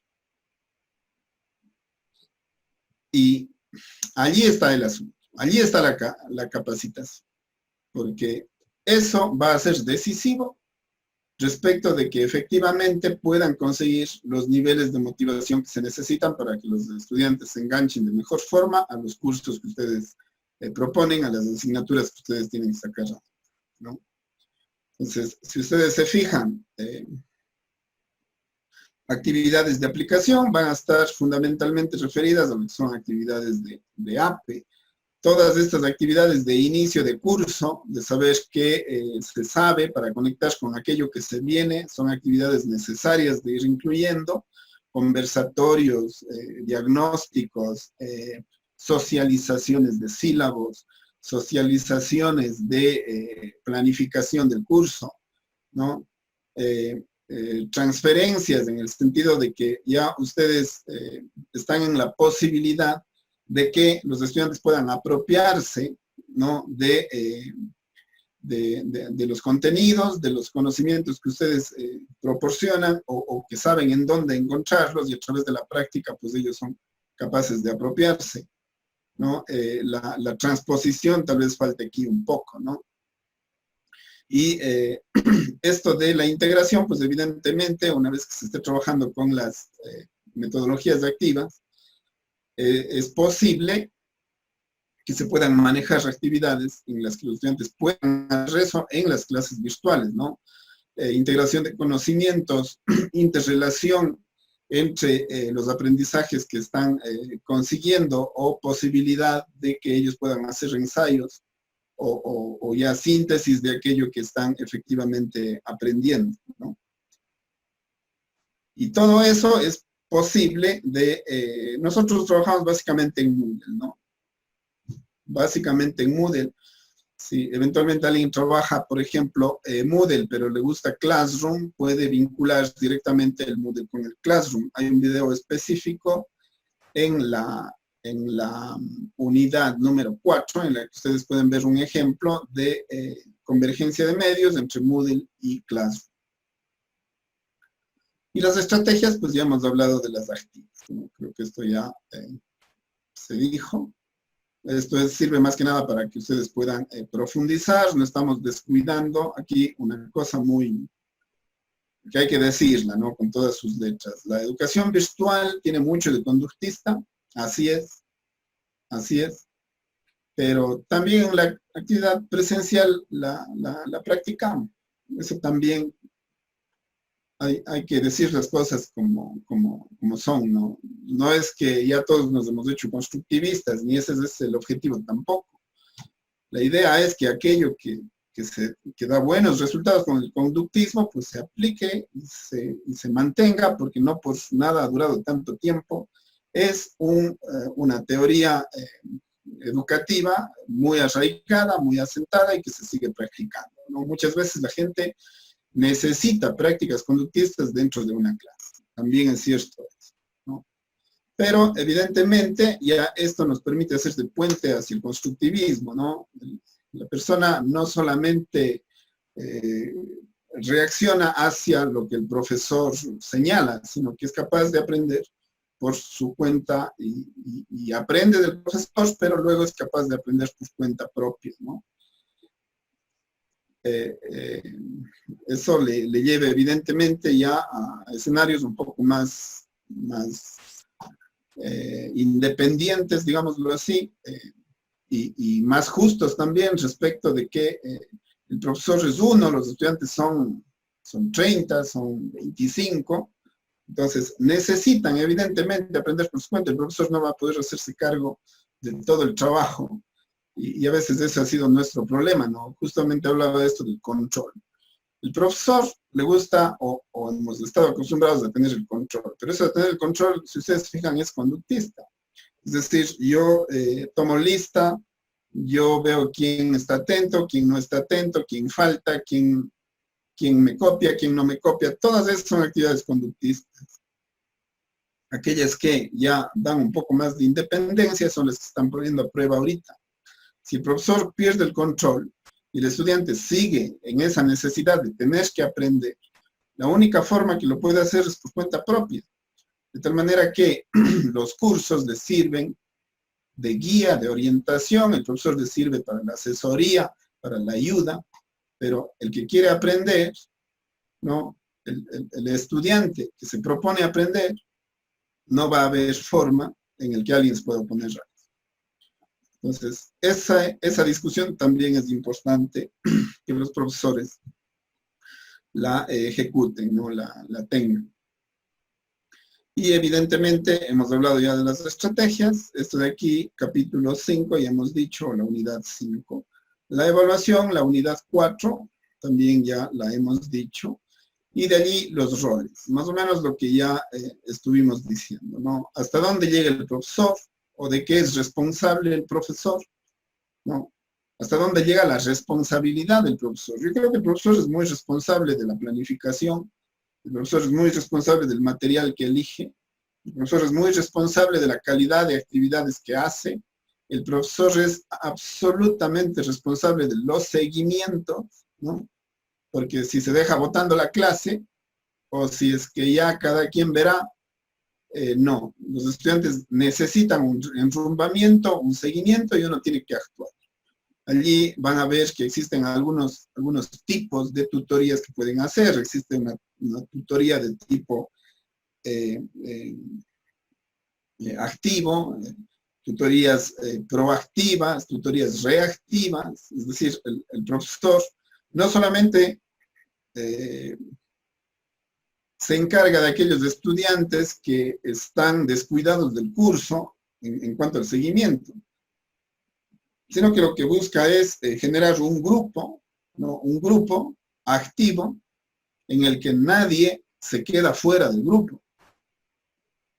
Por lo tanto, eso nos obliga a ser de alguna manera proactivos en los seguimientos y no descuidar a un solo estudiante, o incluso conversar de los problemas que tienen, ¿no? Porque los estudiantes no estamos solamente los profesores en este lío, estamos todos como comunidad, como sociedad, y en ese sentido también a veces hay que dejar un ratito los resultados de aprendizaje, hay que dejar un ratito de lado los contenidos y hay que acercarse también al grupo para saber cómo está ese acercamiento social como seres humanos, interesarnos por el otro, porque es un estudiante, sí, pero es una persona que está interactuando todos los días con nosotros, ¿no?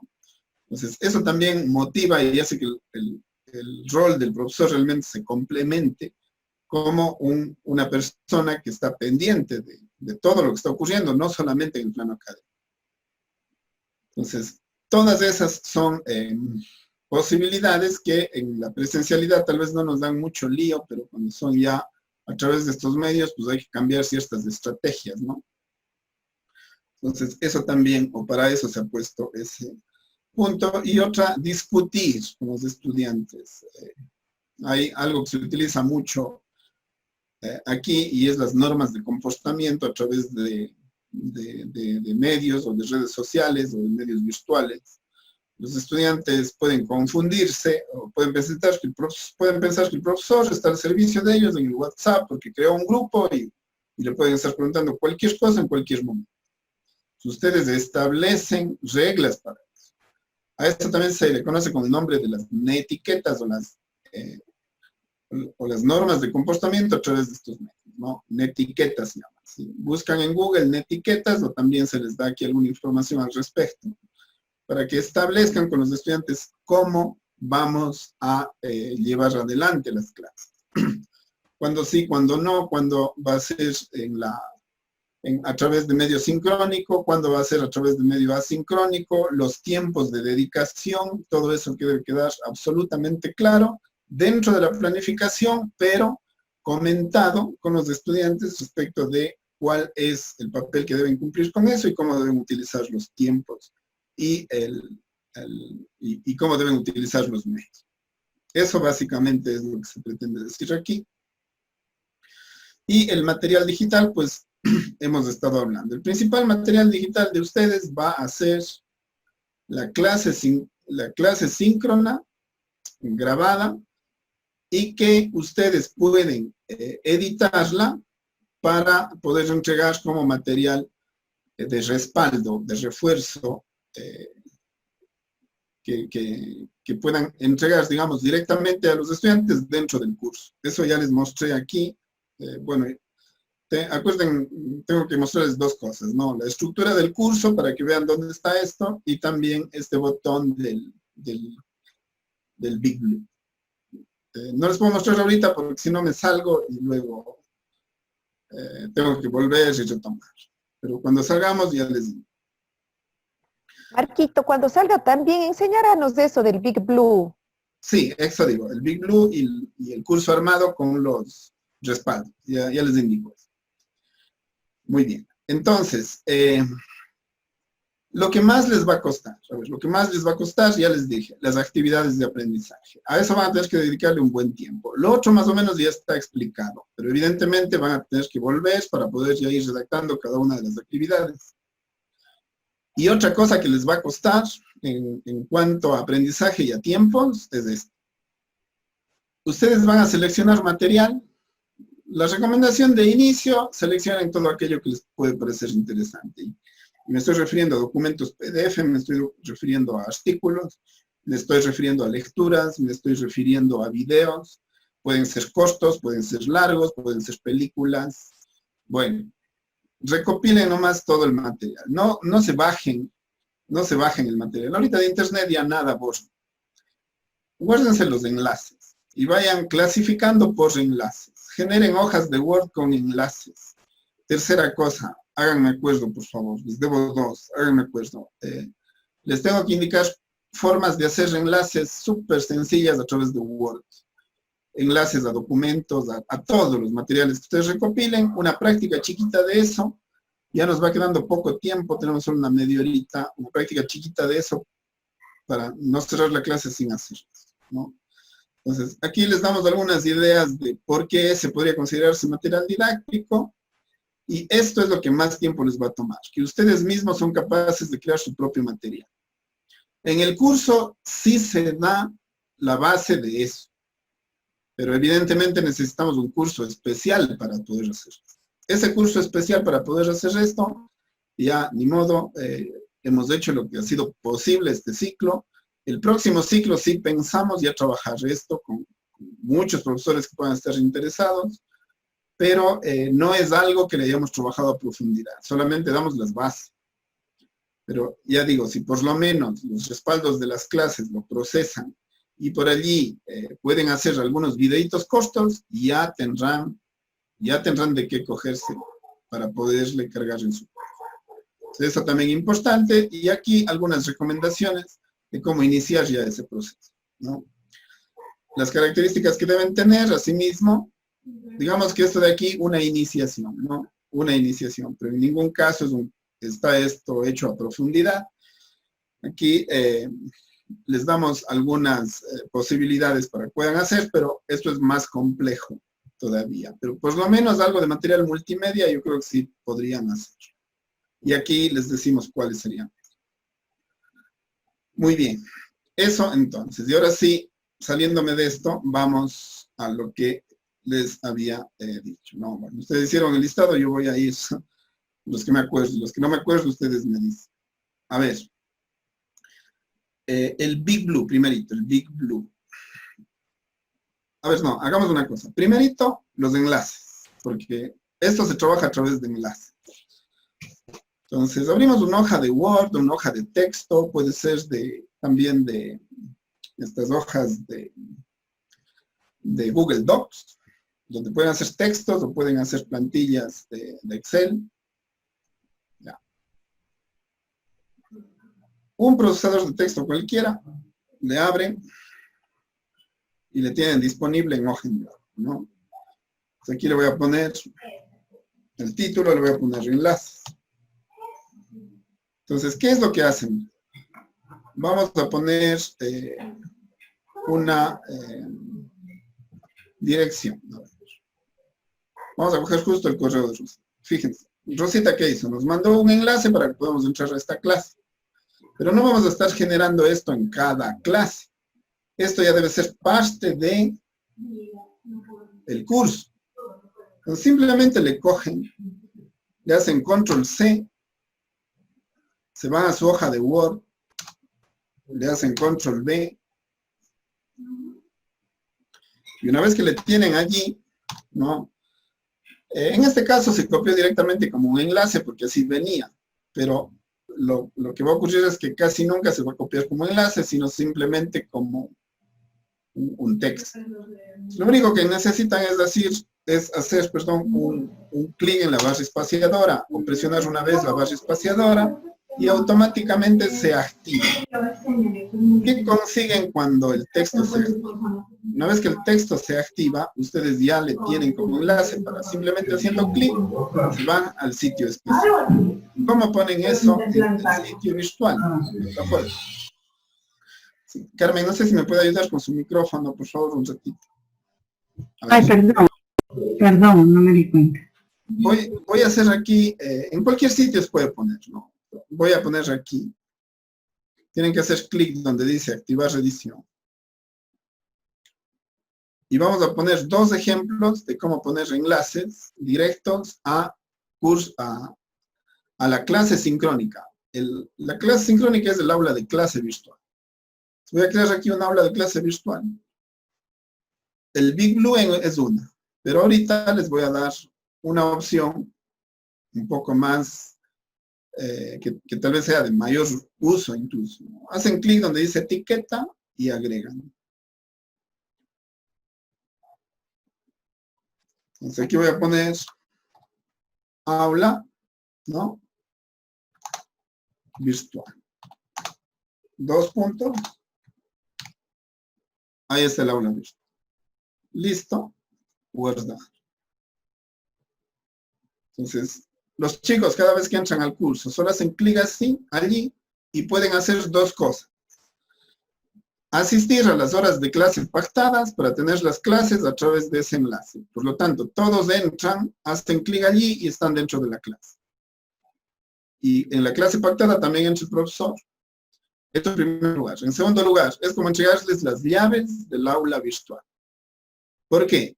Porque si el profesor no va a ir, ellos acuerdan, un grupo específico acuerda, a ver, tenemos que hacer este trabajo, tenemos que hacer en grupo. ¿En dónde nos encontramos? Encontrémonos en el aula virtual del curso.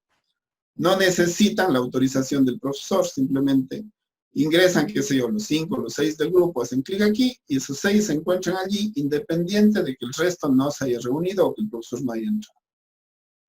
Tienen el aula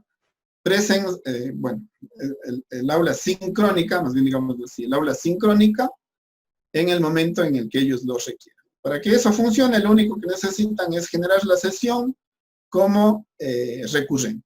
Eso sí, acuérdense, ¿no? Cuando generen la sesión tiene que ser recurrente y eso les da la posibilidad de que o bien se reúnen siempre a la misma hora o bien queda disponible para que se puedan reunir en cualquier momento.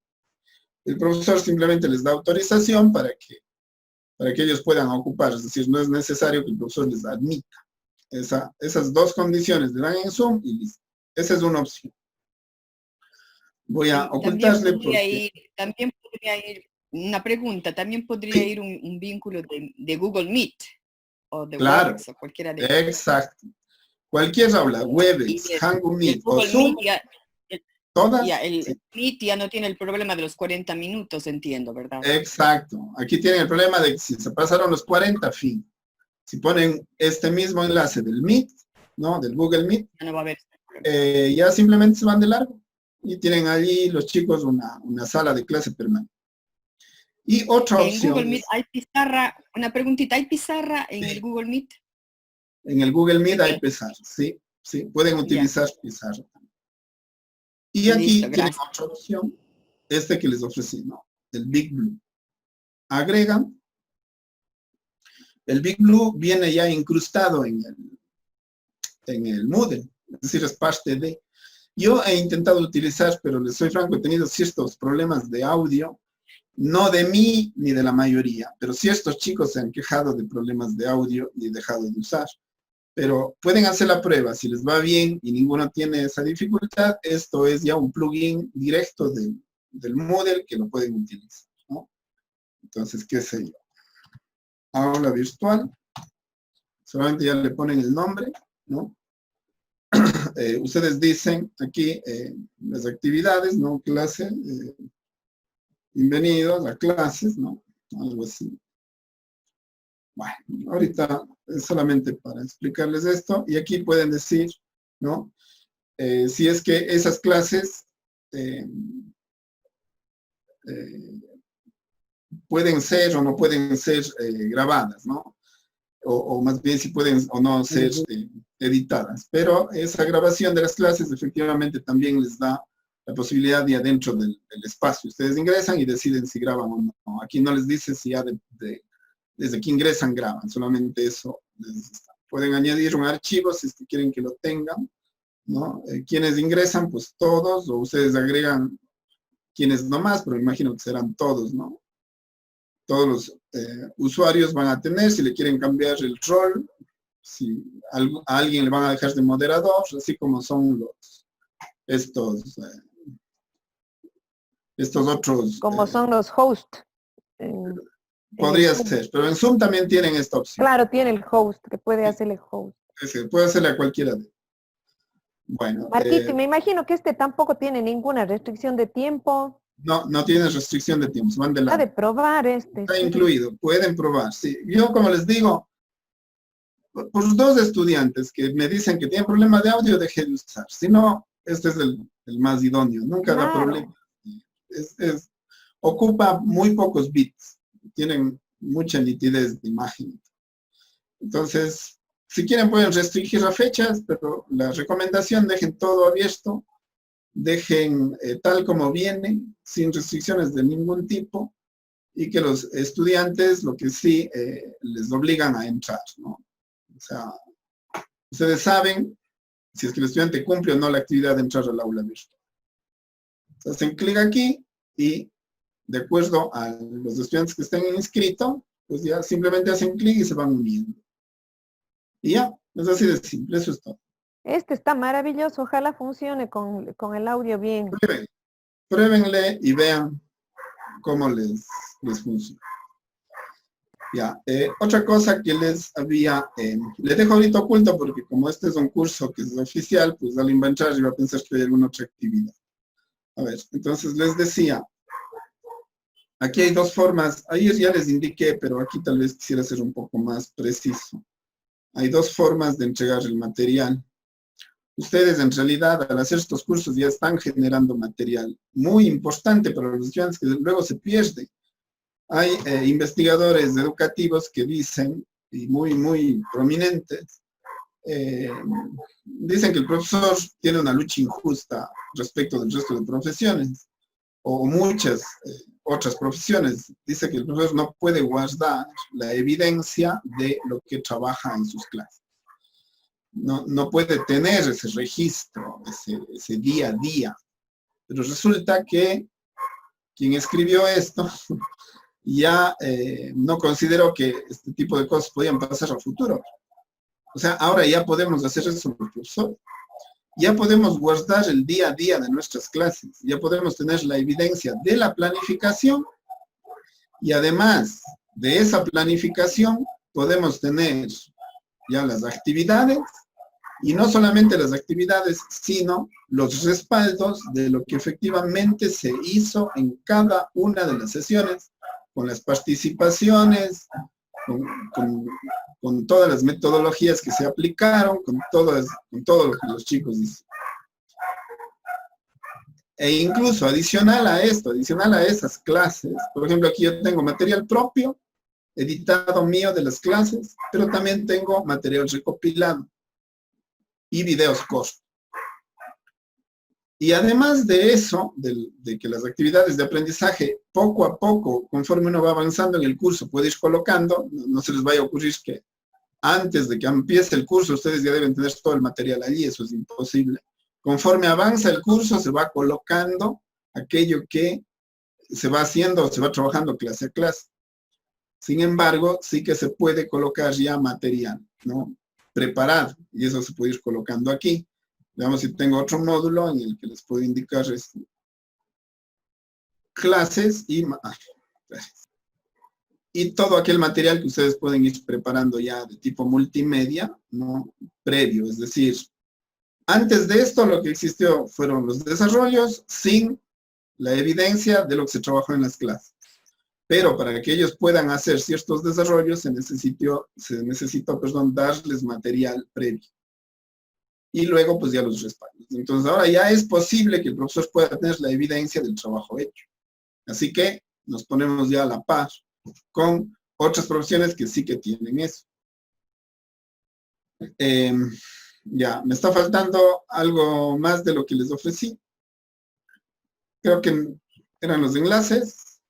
Enlaces y el Big Blue creo que era Marquito. Enlace del Big Blue, pero hagamos otro enlace porque este ya vino casi hecho.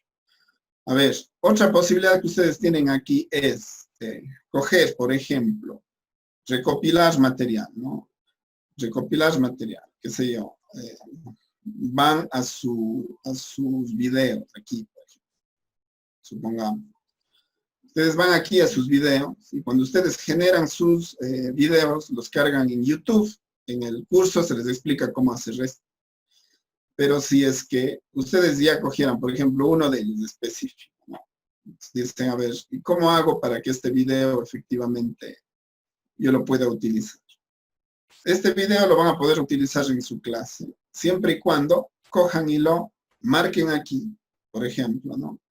Marquen esto, lo cojan, control C, y le pongan aquí control V. De ahí, si ustedes se fijan, esto viene solamente como un texto sin activar, o sea, no es solamente una dirección. Pero si aplastan una vez la barra espaciadora, esto automáticamente se convierte, ¿no? Y pasa de ser el enlace este que está aquí, pasa a ser ya el material mismo. ¿Dónde se ve? Aquí, por ejemplo, esto es un título activo. Mientras que esto de aquí es un enlace nada más, pero aquí ya se ve en forma de video. Les voy a mostrar cómo se ve en la edición. Si ustedes se fijan, en la edición está tal como yo le pongo en la hoja de Word, así. Tal cual. Yo simplemente cojo y pego así, y no estoy haciendo esos procesos complicados que sí que les permite aquí, de incrustar videos y todo eso. Este es directo, es mucho más sencillo. Simplemente cogen, le pegan allí y guardan los cambios. Y una vez que han guardado los cambios, cuando regresan, desapareció ese enlace y ya se convirtió en el video directamente. Es una forma muy simple de incrustar material dentro del curso. Lo mismo va a pasar con el resto de material, los artículos y aquello que puedan traerse. Entonces, Marquito, ustedes aquí hacen un listado de enlaces o de material y a esto mismo les sirve, no necesitan estarse bajando el material precisamente. Sí, Luz. Yo he visto en algunos documentos que al enlace le cambian el nombre, es decir, el nombre del artículo ya. Pero usted le da clic y se abre. Eso sí que no sé cómo se hace. Perfecto. Eso hace aquí. Hace clic aquí, usted está en su curso de Moodle y dice, a ver, yo lo que quiero es que ese enlace, ¿no?, se llame video 8. Entonces, este video 8, usted le está poniendo nombre propio y no para que venga con todito esto que ni se entiende, ¿no es cierto? Usted le coge, le marca y hace clic en este botón que dice insertar hipervínculo. Hace clic allí y aquí bota este enlace, ¿no? Este enlace que estuvo acá. ¿No? Le hace control C y le pone aquí. Y le inserta. Si se fija allí, ya solamente se escribe como video 8. Entonces, guarda. Y cuando ingrese nuevamente, ¿no?, ya aparecerá, ¿se ve? Ah, ya. Ya directamente viene. Usted le pone el nombre que quiere en realidad. Igual para el curso virtual que hicimos. Les muestro aquí. ¿Y en el Word también hay cómo hacer eso o no? ¿O solo en el aula virtual?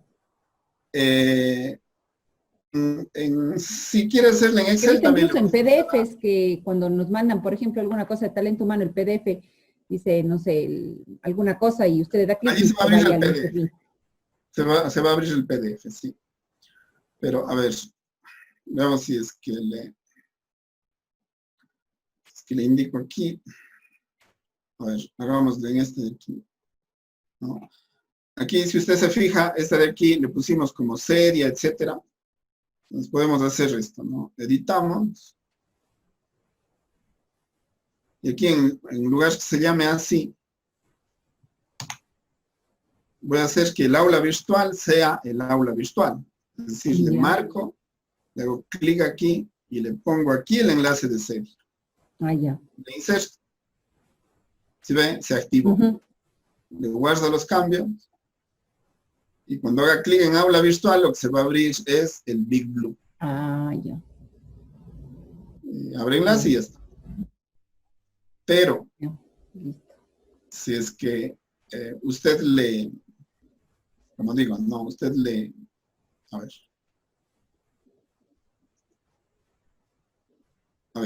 pero si es que usted le pone allí el enlace de un PDF, al hacer clic allí, ¿qué se va a abrir? El PDF.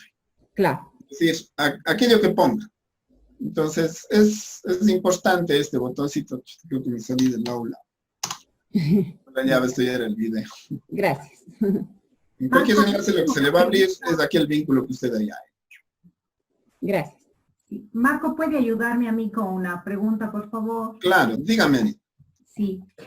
Usted había mencionado, creo que en la mitad de la clase, que más o menos se dedica un 75% a las actividades con el docente y el 25% para las actividades ya autónomas o ya de práctica, que llevarían al aprendizaje autónomo. Mi pregunta es, ¿hay algún acuerdo o hay alguna recomendación que sale a lo mejor desde ustedes en la que nos pueden guiar sobre este tiempo de dedicación? Porque si, por ejemplo, nosotros tenemos un curso de 8 horas, que es la que la mayoría de compañeros vamos a tener. Entonces, de esas 8 horas, bueno, vamos a realizar todo este trabajo de preparar las actividades y todo lo demás. ¿Y sí. cuál sería el porcentaje que usted cree deberíamos dedicar a las clases que serían ya sincrónicas directas ya con los alumnos? Ya, a ver. Usted lo que quiere es precisiones respecto de qué actividades podría asignarse para que hagan los estudiantes y qué tiempos deberíamos cubrir a través de estos medios. Sí, porcentajes más o menos para tener una idea. A ver, sí, desde un punto de vista, yo le voy a hablar desde un punto de vista más bien de experiencia, más que nada, antes que esté reglamentado, digámoslo así, porque eso no está reglamentado de alguna manera. Nos dicen que las actividades de aprendizaje, ¿no?, son las que deben cumplirse en un 100%. No me están diciendo que los contenidos deben cumplirse en un 100%, se deduce, y los contenidos deben cubrirse un 100% si el 100% de actividades están cubiertas. Pero usted sabe que siempre hay eventualidades, siempre hay situaciones. De hecho, la Universidad de Cuenca dice que trabaja 16 semanas del ciclo, pero en el fondo no terminan siendo las 16 semanas. Entonces, cuando uno llena el sílabo, o cuando uno hace el sílabo, sí que lo hace para 16 semanas de actividad, pero en función de las unidades que uno tiene que desarrollar. Entonces, ahora hay la posibilidad de que, mediante los componentes de aprendizaje, si bien es cierto, el 100% de esas unidades debe ser cubiertas, no todo el 100% debe ser desarrollado en horas de ACD, sino que ese 100% de unidades se distribuye en actividades de ACD o de docencia, de AP o aprendizaje práctico experimental y de aprendizaje autónomo, ¿no? Entonces yo le decía, si es que el profesor logra cubrir un 90% de las actividades para cubrir las unidades, ¿quién va a hacer el otro 10% que falta? Podría cubrir el estudiante porque ese 100% tiene que ser cubierto. ¿A través de qué? A través de actividades de aprendizaje que se denominan actividades de aprendizaje autónomo. Entonces, el 90% usted lo hace mediante docencia y práctica y el 10% le deja para que el estudiante pueda hacer actividades de aprendizaje autónomo. Pero si usted juzga que su grupo es más proactivo, puede llegar a sus aprendizajes de mejor forma, podría incluso llegar a trabajar esas actividades hasta en un 25% para que efectivamente los estudiantes puedan llegar. Más de eso yo ya no les recomendaría porque como que podría interpretarse que el profesor está evadiendo, ¿no es cierto? El profesor está siendo también proactivo porque está permitiendo que los estudiantes lleguen a los aprendizajes por su cuenta, el profesor haciéndose cargo de las 3/4 partes de eso y el estudiante de la 1/4 parte, pero evidentemente para que eso le favorezca en su proceso de aprendizaje. Si usted ve que el estudiante no es capaz de aprender por sí mismo nada o está con un grupo en A1, por ejemplo, y quiere aplicar eso, no le va a ir bien. Pero si está con un grupo ya que está en un nivel C, un nivel C1, entonces evidentemente ese grupo sí que le va a dar más. Entonces, por eso yo le doy esas bandas de posibilidad. Ahora, eso en cuanto a lo que se debe cubrir y quién lo debe hacer. Ahora, en los medios virtuales también es cierto que el tiempo es relativo en el sentido de que yo no puedo pasarme, si normalmente debía trabajar 8 horas de clase a la semana en presencial y ahora me voy a los medios virtuales, ¿qué tiempo trabajo? Yo le diría, a ver, si es que usted trabajaba el 100% por medios, en la presencialidad, con las ayudas, con las posibilidades y con todo esto que nos abren los nuevos medios, no sería tan lógico que se quede trabajando exactamente ese mismo tiempo a través de los medios virtuales. Pero también podría caer en el otro extremo de decir, bueno, pues ustedes, estudiantes, hagan estas actividades y nos vemos una vez a la semana, ¿no es cierto? Entonces también sería muy laxo. Si usted me pide porcentajes, le volvería a decir lo mismo. Es decir, ¿en qué margen de tiempo yo puedo trabajar? Si es que antes tenía 8 horas, ¿cuánto me dedico ahora? Yo le diría, las mismas 8 horas, pero por medios síncronos, usted podría trabajar un 75%.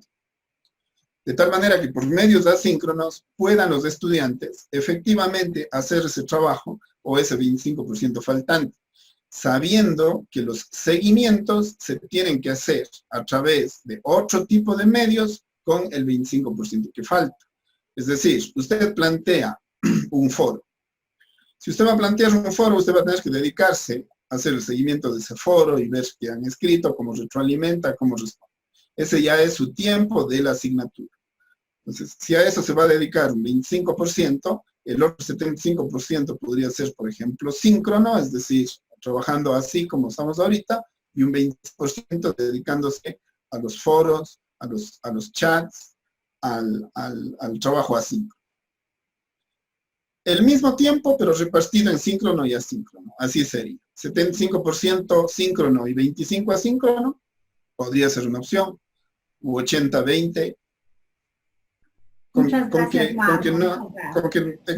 que no se vea que es, o no se interprete, ¿no? Que es algo que el profesor le entrega esa responsabilidad de trabajo al estudiante. Ese sería un extremo al que no quisiéramos llegar. Lo otro es normal.